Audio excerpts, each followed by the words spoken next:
इसी प्रकार महाराज, यदि कोई तथागत की संज्ञा से, तथागत के संस्कारों से, तथागत के विज्ञान से तथागत को मापना चाहे तो तथागत का वह विज्ञान परित्यक्त है, वह जड़मूल से कट चुका है, वह कटे ताड़ वृक्ष की तरह हो गया है और समुद्र की तरह उनकी तह तक नहीं पहुंचा जा सकता।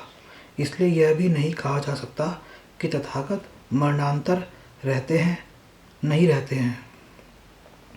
जब राजा पसेंदी भिक्षुनी खेमा के शब्दों से प्रसन्न हुए, आनंदित हुए, वह अपने स्थान से उठे, उनका अभिवादन किया और चले गए। तब एक और अवसर पर राजा पसेंदी तथागत के दर्शनार्थ गए, पास पहुंचकर अभिवादन किया और एक और बैठ गए।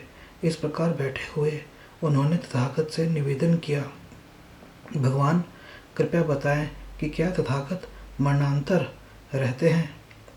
महाराज, मैंने इस बात को अव्यक्त रखा है। भगवान, तो क्या तथागत मरणांतर नहीं रहते हैं। महाराज, यह भी मैंने अव्यक्त रखा है। अव्यक्त अर्थात इसे व्यक्त नहीं किया है। तब महाराज ने ऐसे ही दूसरे प्रश्न पूछे और सभी का ऐसा ही उत्तर मिला। भगवान, यह कैसे है। जब मैं पूछता हूँ कि क्या तथागत मरणांतर रहते हैं तो आपका उत्तर होता है कि यह बात तथागत द्वारा अव्याकृत है, और जब मैं यह पूछता हूँ कि क्या तथागत मरणांतर नहीं रहते तो भी आपका उत्तर है कि यह बात तथागत द्वारा अव्याकृत है। भगवान कृपया यह बताएं कि क्या हेतु है, क्या कारण है कि यह बात भी तथागत ने अव्याकृत रखी है। तो महाराज, मैं आपसे ये प्रश्न पूछता हूँ, जैसा आप ठीक समझे वैसा उत्तर देना। क्या आपके पास कोई गणक है, कोई गणना करने का यंत्र है, कोई हिसाब लगाकर बता सकने वाला है जो गंगा में बालों की गणना करके बता सके कि इसमें इतने 100 कि इतने हजार व इतने लाख बालू के कण हैं। अद्भुत है गौतम। हे सुगत, यह कितने बड़े आश्चर्य की बात है कि शास्ता और श्राविका के उत्तर में न अर्थ की दृष्टि से और न व्यंजन की दृष्टि से कहीं कुछ भी अंतर नहीं है। एकदम समान उत्तर है, एकदम मेल खाता हुआ उत्तर है। श्रेष्ठता में एक भी शब्द असंगत नहीं है। भगवान, एक समय मैं भिक्षुनी खेमा के पास गया और उससे यही प्रश्न पूछा। उसने मुझे ठीक इन्हीं शब्दों में, ठीक इन्हीं अक्षरों में उत्तर दिया। अद्भुत है गौतम, अद्भुत है सुगत। यह कितने बड़े आश्चर्य की बात है कि शास्ता और श्राविका के उत्तर में कहीं कुछ भी अंतर नहीं, न अर्थ की दृष्टि से और न व्यंजन की दृष्टि से। एकदम समान उत्तर है, एकदम मेल खाता हुआ उत्तर है। श्रेष्ठता में एक भी शब्द असंगत नहीं है। अच्छा भगवान, अब आज्ञा दे, हम व्यस्त लोग हैं, हमें बहुत कार्य है। महाराज, आप जिसका भी समय समझे वही करे। तब कौशलराज पसेंदी तथागत के वचनों से प्रसन्न हुआ और उसने उन वचनों का स्वागत किया। वह अपने स्थान से उठा और तथागत को अभिवादन करके चला गया। विभाग 2, कर्म।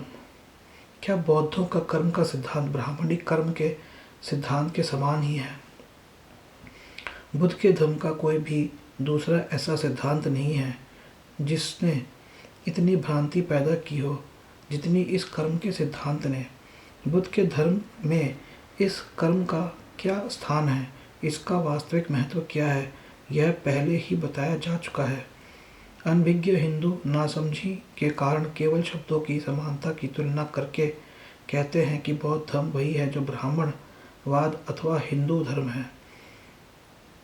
ब्राह्मणों का शिक्षित और रूढ़िवादी वर्ग भी यही कहता है। वे अनभिज्ञ जनता को जानबूझकर पथ भ्रष्ट करते हैं। शिक्षित ब्राह्मण भली प्रकार जानते हैं कि बुद्ध का कर्म का सिद्धांत ब्राह्मणी कर्म के सिद्धांत से सर्वथा भिन्न है। फिर भी वे यही कहे जाते हैं कि बौद्ध धर्म वही है जो ब्राह्मणवाद या हिंदू धर्म है। शब्दावली की समानता के कारण उनको अपना झूठ तथा दूषित प्रचार करने में आसानी हो जाती है। इसलिए यह अत्यंत आवश्यक है कि स्थिति की गहन जांच की जाए। भगवान बुद्ध का कर्म का सिद्धांत शाब्दिक समानता में कितना अधिक क्यों न हो, किंतु अपने अर्थ में वह ब्राह्मणी कर्म के सिद्धांत के समान नहीं हो सकता। दोनों की मूल स्थापनाएं परस्पर इतनी अधिक भिन्न हैं कि परिणाम एक हो ही नहीं सकता। दोनों के दो भिन्न परिणाम होने ही चाहिए। सुविधा के लिए हिंदू कर्म सिद्धांत के मूल तत्वों को क्रमशः इस प्रकार गिना जा सकता है। हिंदू कर्म सिद्धांत आत्मा की मान्यता पर निर्भर करता है, किंतु बौद्ध सिद्धांत नहीं करता। यथार्थ में बौद्ध धर्म में आत्मा है ही नहीं। ब्राह्मणी कर्म का सिद्धांत वंशानुगत है। यह जन्म जन्मांतर चलता रहता है। इसका कारण यह है कि यह आत्मा के संरक्षण को मानता है। बौद्ध धर्म के कर्म सिद्धांत के बारे में यह बात सत्य नहीं है। यह इसलिए भी है क्योंकि बौद्ध धर्म में आत्मा नहीं है। हिंदू कर्म सिद्धांत आत्मा के अस्तित्व पर आधारित है, जो शरीर के पृथक मानी जाती है। जब शरीर मरता है तो आत्मा उसके साथ नहीं मरती, आत्मा फुर्र से उड़ जाती है। बौद्ध धर्म के कर्म सिद्धांत के बारे में यह बात सत्य नहीं है। हिंदू धर्म के कर्म के अनुसार जब आदमी कोई कर्म करता है तो उसके कर्म के दो परिणाम होते हैं।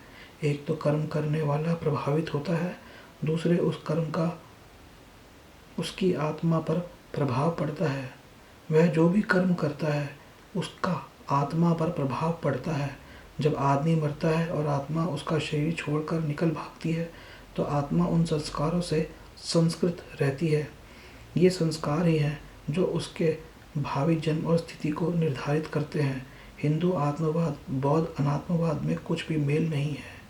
इन कारणों से बौद्ध धर्म का कर्म सिद्धांत और हिंदू धर्म का कर्म सिद्धांत न एक सा है और न ही एक सा हो सकता है। इसलिए बौद्ध धर्म के कर्म सिद्धांत और ब्राह्मणिक कर्म सिद्धांत को एक ही बताना एकदम मूर्खता है।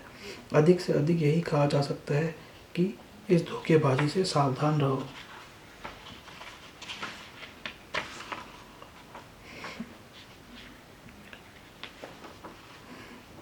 प्रिय बंधुओं, इसके आगे हम अगले भाग में पढ़ेंगे, भाग 33 के अंदर। जय भीम, नमो बुद्धाय।